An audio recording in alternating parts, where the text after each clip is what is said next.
ভাটপাড়া আছে ভাটপাড়াতেই, ভোট হলো নৈহাটিতে আর লাশ পড়ল পাশের ভাটপাড়ায়। বুধবার নৈহাটির বাসিন্দারা যখন উপনির্বাচনে ভোটের লাইনে, তখন জগদ্দল থানা থেকে ঢিলছোড়া দূরত্বে শুটআউট। গুলি করে খুন করা হলো ভাটপাড়া পুরসভার 12 নম্বর ওয়ার্ডের প্রাক্তন তৃণমূল সভাপতি অশোক সাউকে। গুলি বোমা নিয়ে দুষ্কৃতীরা দাপিয়ে বেড়ালো জগদ্দল থানা থেকে 120 মিটার দূরত্বে, একেবারে সদা ব্যস্ত ঘোষপাড়া রোডের ওপর। সাত সকালে গুলি করে খুন করা হলো জগদ্দলে তৃণমূল কর্মীকে। যে জায়গায় ঘটনা হয়েছে তার থেকে ঢিলছোড়া দূরত্বে জগদ্দল থানা।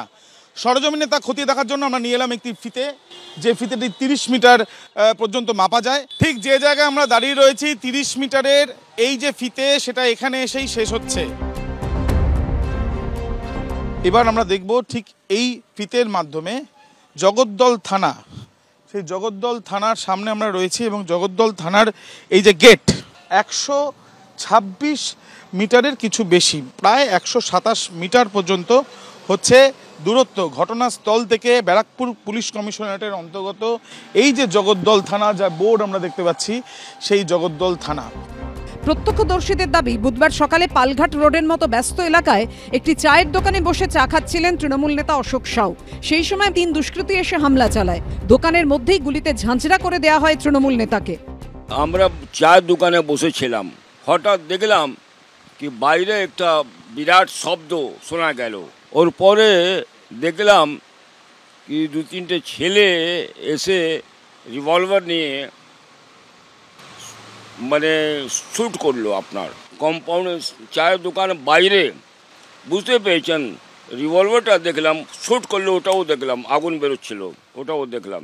পড়েছিল একজন, দেখলাম এরকম পড়ে আছে আর রক্ত এখান থেকে বেরোচ্ছে। বোমা ছুটতে ছুটতে পালায় দুষ্কৃতীরা।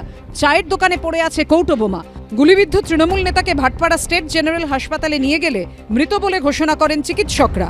নিহত তৃণমূল নেতার পরিবারের দাবি, খুনের নেপথ্যে রয়েছে তৃণমূলেরই গোষ্ঠীদ্বন্দ্ব।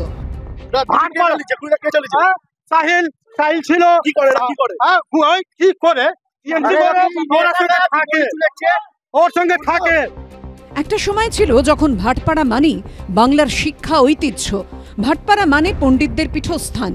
মধ্যযুগে বাঙালির বিদ্যাচর্চার কেন্দ্র ছিল নবদ্বীপ, আর তারপরেই ছিল ভাটপাড়া।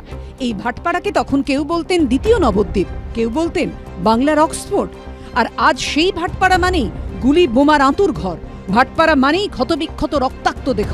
ভাটপাড়া মানেই তৃণমূল বনাম বিজেপি।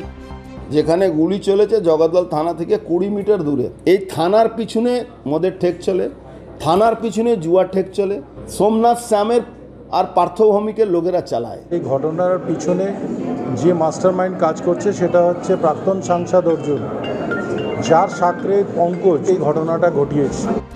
উপনির্বাচনের দিন যখন চারিদিকে কড়া নিরাপত্তা ব্যবস্থা, সেখানে দিনে দুপুরে ব্যস্ত এলাকায় খুন করে পালিয়ে গেল দুষ্কৃতীরা। इस घटनाक्रम किस तरीके से घटना हुई, घटनाक्रम किस तरह से हुआ, उसके बारे में जानकारी करने के लिए हमने कुछ लोगों से अपनी बातचीत आरंभ की है। तो ऑलरेडी जो है हमारा इंट्रोगेशन चल रहा है। कुछ सस्पेक्ट्स हमने आइडेंटिफाई किए हैं। उन सस्पेक्ट्स जो है आइडेंटिफाई, उनके अगेंस्ट में रेड हमारी जो चालू है। এই ঘটনায় একজনকে গ্রেফতার করেছে পুলিশ। ধৃতের নাম কৌসার আলী। এফআইআরেও তার নাম ছিল। সিসিটিভি ফুটেজ এবং বয়ানের ভিত্তিতে কৌসারকে গ্রেফতার করা হয়েছে বলে পুলিশ জানিয়েছে। মৃত তৃণমূল নেতার ময়নাতদন্তে জানা গেছে তার শরীরে একাধিক গুলি লেগেছে, যা দেখে তদন্তকারীদের বক্তব্য টার্গেট করেই খুন করা হয়েছে ওই তৃণমূল নেতাকে। রাজনীতির লড়াইয়ে আর কত রক্ত ঝরবে ভাটপাড়ায়? আদৌ কি আর কোনোদিন ফিরবে ভাটপাড়ার পুরনো ঐতিহ্য? আবির দত্ত, সমীরণ পালের রিপোর্ট, এবিপি আনন্দ।